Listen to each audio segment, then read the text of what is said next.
2 bodies. Blunt force trauma. A bloody V carved into a man's chest. That's what deputies found on the living room floor in Eustis, Florida, November 1996. No forced entry. Nothing stolen. No suspects.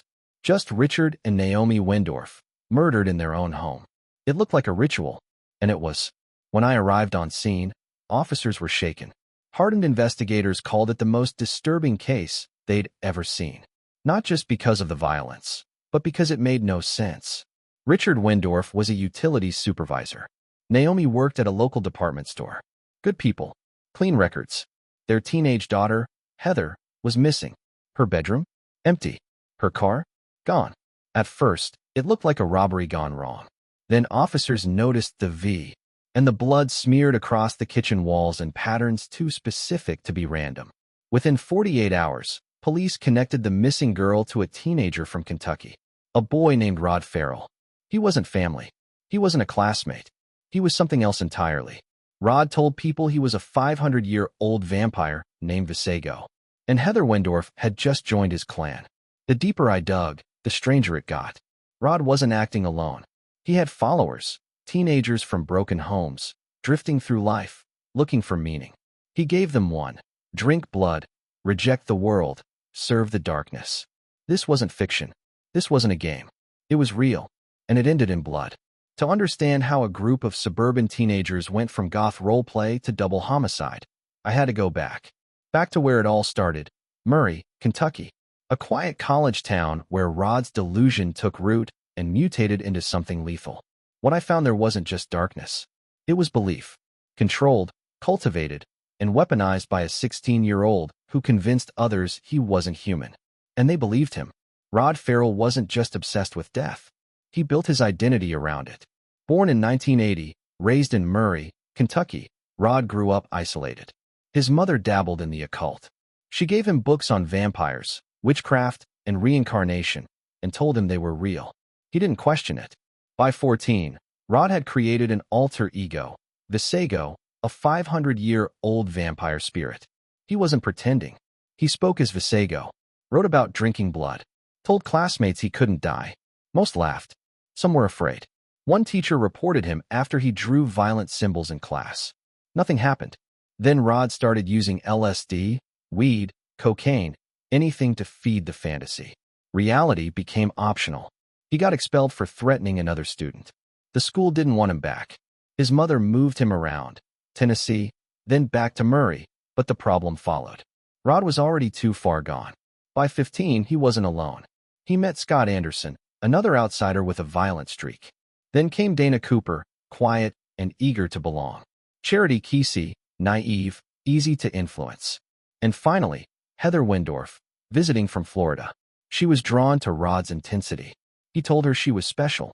She believed him. Together, they became his vampire clan. Rod was the leader. No debate. No questions. If you wanted in, you had to be crossed over. That meant blood, literally. He cut his arm, made others drink, then watched as they cut theirs. He called it sacred. He called it family. They met at night in cemeteries and abandoned houses. Rod preached about freeing themselves from human rules. He said death wasn't the end, it was evolution. And anyone who stood in the way of that, disposable. The others didn't laugh. They followed.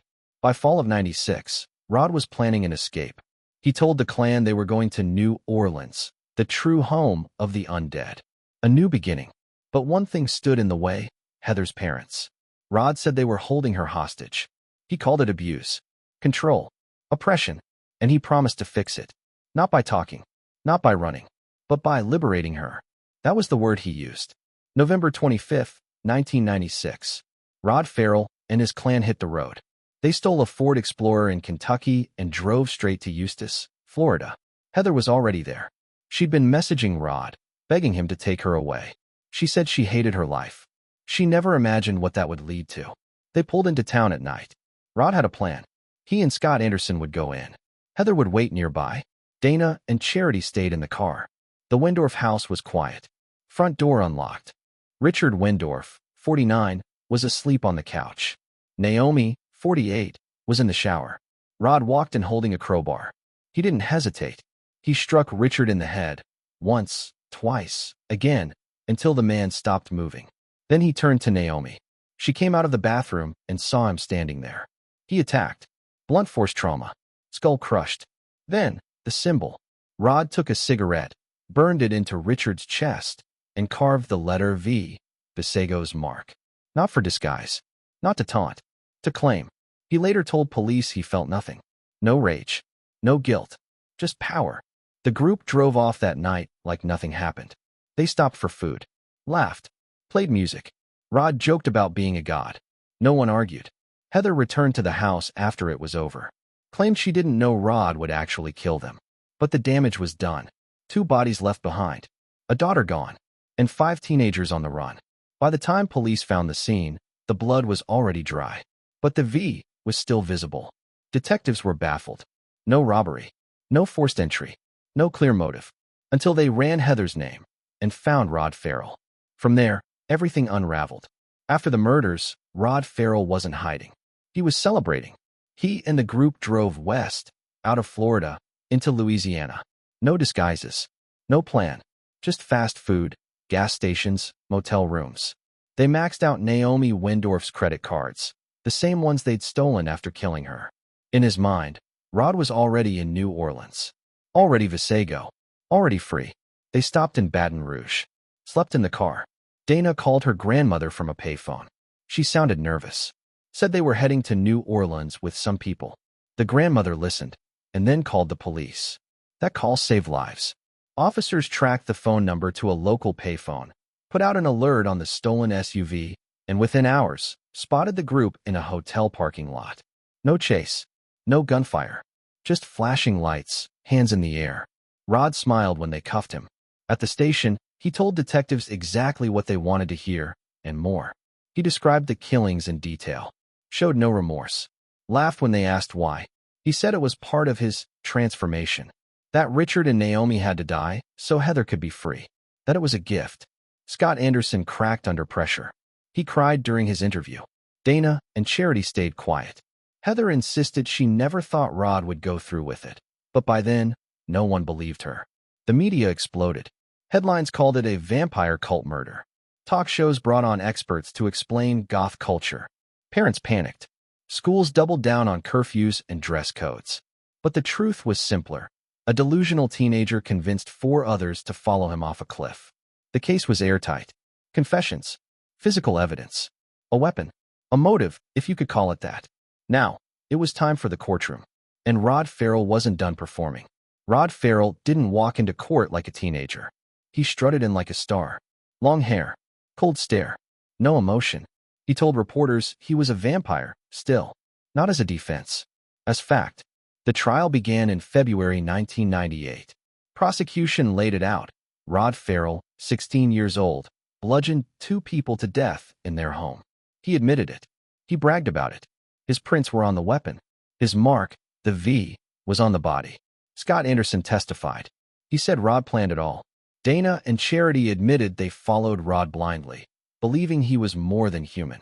Heather denied involvement, but it didn't matter. Rod pleaded guilty to 2 counts of first-degree murder. He didn't beg for mercy. He didn't cry. He told the court he was ready to die. Called himself an angel of death. Said his only regret was that the world couldn't understand him. The judge didn't flinch. Rod Ferrell was sentenced to death, the youngest person on death row in America at the time.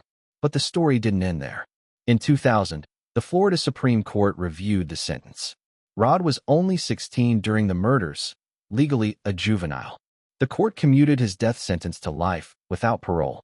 He'd never walk free again. But he'd live. In prison, Rod kept writing. Letters, journals, pages filled with symbols and cryptic phrases. He gave interviews. Spoke about power, blood, transformation. Never once did he express guilt. Even behind bars, he still believed he was Vesago. Still believed they followed him because they saw the truth. That's the part that still sticks with me. Not the killings. Not the cult. But the calm certainty in his voice when he said, "I did what I had to do." Rod Ferrell will die in prison. Not as a vampire. Not as Vesago. Just a man in a cage, serving 2 life sentences without parole. Scott Anderson got life for his role in the murders. He was 16, too, but the court saw him as more than just a follower. He swung the weapon. He helped cover it up. No second chance. Dana Cooper served 17 years. She was released in 2011. Charity Kesey served 8 years. She's out now, living under a new name, rarely seen in public. Heather Wendorf was never charged. Authorities couldn't prove she knew what Rod planned. But the question never left. Did she really not know? Or did she just not stop it? She's tried to move on. Changed her life. Changed her name. But her past always finds her. Every time Rod makes headlines, Heather's name comes back into the light. And Rod, he still writes letters. Still draws symbols.